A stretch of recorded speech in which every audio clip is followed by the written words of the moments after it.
ကျွန်တော်နာမည်ကလင်းမြတ်ဦးပါ ကျွန်တော်နာမည်အောင်သိပြပါ ကျွန်တော်နာမည်ကလာအောင်ပါ ကျွန်တော်တို့က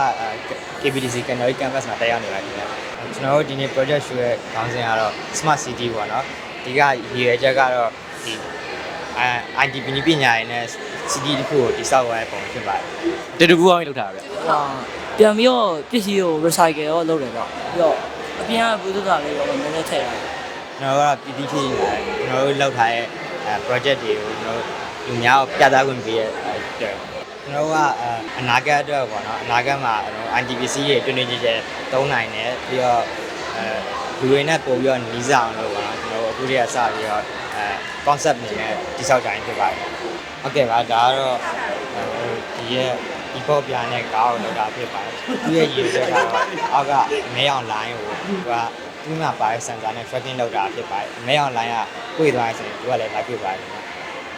ဟုတ်ကဲ့ဒီကတော့ smart gate ဖြစ်ပါတယ်သူရဲ့ရည်ရွယ်ချက်ကတော့ကားတစ်စီးလာနဲ့သူကဒီက sensor နဲ့ဒီရဲ့ mount တောင်တင်ပေးမှာဖြစ်ပါတယ်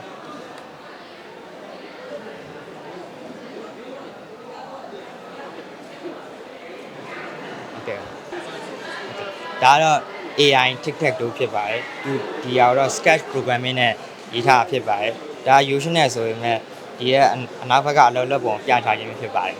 ဟုတ်ဒါတွေကတော့ Bluetooth module ကပါနော်Bluetooth module ရယ် Arduino ရယ် motor driver ရယ်ပေါ့ဒါရေးလောက်ဆောင်ဖို့ခက်ချက်လောက်ပြုတ်လုပ်ပြယူဒါတွေက delivery system တွေအတွက်လည်းသုံးတယ် traffic jam တွေအတွက်လည်းအဆင်ပြေဗျ traffic jam တွေမဖြစ်တော့ဘူးဗျဟုတ်ကျေးဇူးပါ ဟုတ်ဒီဟာလေးကကျတော့ဟိုဟာ automatic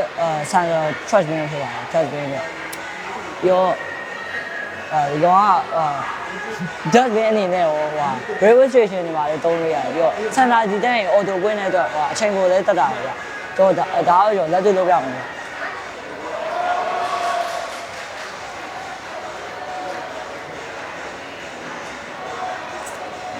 ဒါလေးပဲဗျ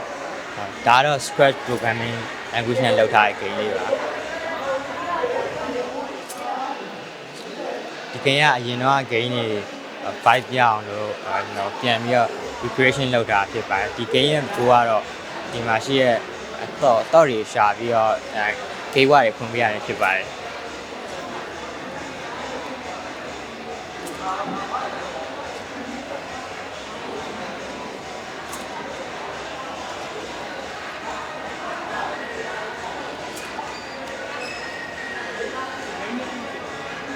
ဒါဆိုရင်နောက်ထပ် level 2ရောက်သွားဖြစ်ပါတယ်